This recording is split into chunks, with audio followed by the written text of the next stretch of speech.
आइए खबरों में आगे बढ़ते हैं। क्या रूस के खिलाफ अब समंदर में घेराबंदी हो रही है? क्या अब आर्कटिक में भी पुतिन के खिलाफ चक्रव्यूह तैयार हो रहा है, जिसमें सबसे बड़ा किरदार नॉर्वे अदा कर रहा है? नॉर्वे में नाटो हथियारों की तैनाती बढ़ गई है, सैनिकों की संख्या भी बढ़ गई है। नाटो ने नॉर्वे में एम्फीबियस वॉरफेयर सेंटर को स्थापित किया है। नॉर्वे के इस वॉरफेयर सेंटर के स्थापित होने से पुतिन का गुस्सा 7वें आसमान पर है। देखिए रिपोर्ट।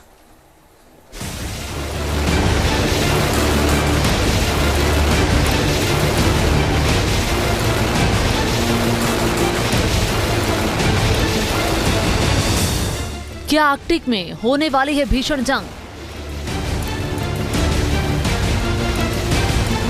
क्या रूस के खिलाफ नाटो ने तैयार किया चक्रव्यूह?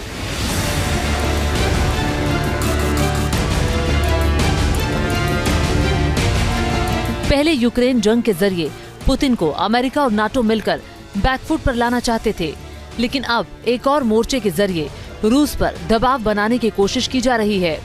ये मोर्चा है नाटो का देश नॉर्वे।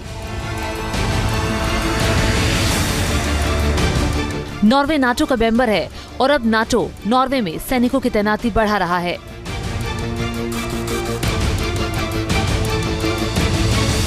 विध्वंसक हथियारों की तैनाती की जा रही है। मकसद क्लियर है, रूस को आर्कटिक में घेरा जा सके, पुतिन को बैकफुट पर लाया जा सके।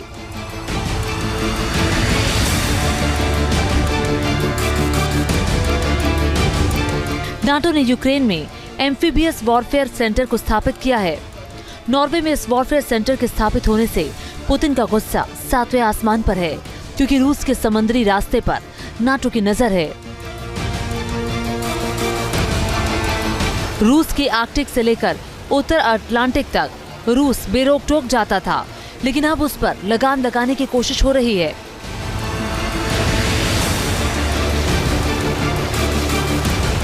अब इसे मैप के जरिए भी समझ सकते हैं। बेरेंट सागर में रूस का नौसेना बेस है। कोला प्रायद्वीप में एटमी बेस है। अब तक बेरेंट सागर से लेकर उत्तर अटलांटिक सागर तक रूस की नौसेना बेरोक टोक आती जाती थी, लेकिन अब नाटो नॉर्वे में विध्वंसक हथियारों की तैनाती करके रूस को घेरने का प्लान बना रहा है, जिससे रूस को नॉर्वेजियन सागर में घुसने से पहले ही रोका जा सके। बेरेंट सागर में रशिया का नेवल बेस है। इसी क्षेत्र के अंदर नॉर्वे भी है। नॉर्वे नेटो का नॉर्दर्न फ्लैंक है और नॉर्वे में यूनाइटेड किंगडम का एक एयर बेस है और नॉर्वे के अंदर नेटो के फोर्सेस कंसंट्रेट हो रहे हैं रशिया के इस नेवल बेस और एटॉमिक बेस की कार्रवाई को काउंटर करने के लिए। यानी आर्कटिक में एक युद्ध का नया मोर्चा प्रारंभ हो रहा है।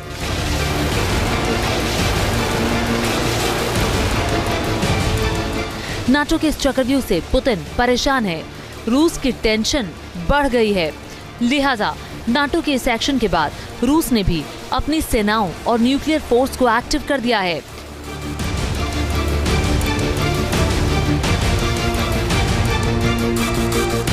रूस अभी यूक्रेन मोर्चे पर भी उलझा है। साथ ही जब फिनलैंड और स्वीडन जैसे देश नाटो के मेंबर बने तो रूस की परेशानी और बढ़ गई, क्योंकि फिनलैंड की सीमा रूस से एकदम लगती है। फिनलैंड के पास F-18 हॉर्नेट जैसा विध्वंसक लड़ाकू विमान है।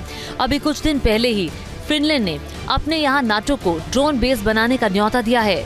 जाहिर है, अगर ऐसा होता है तो रूस की हर हरकत पर नाटो की नजर रहेगी, जिससे पुतिन की आने वाले दिनों में परेशानी बढ़ सकती है।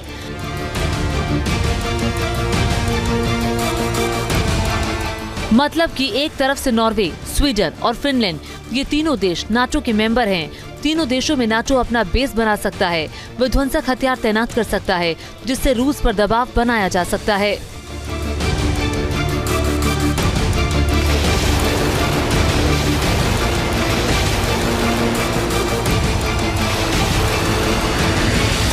जाहिर है, नाटो की मंशा एक ही है, किसी तरह से आर्कटिक में रूस जो अपना प्रभुत्व दिखाता है उस पर लगाम लगाई जा सके, क्योंकि रूस की नौसेना को अगर कंट्रोल कर लिया गया तो रूस की आधी ताकत कम हो जाएगी। साथ ही रूस के समुद्री मार्ग को भी प्रभावित किया जा सके।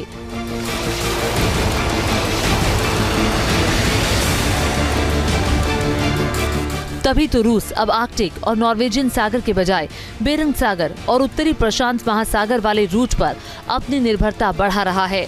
जिससे अगर आर्कटिक में नाटो की घेराबंदी बढ़े तो दूसरा रूट तैयार रहे, जिससे कोई भी दिक्कत ना हो।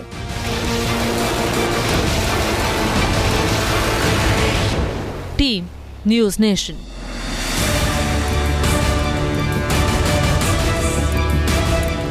न्यूज नेशन अब व्हाट्सएप पर।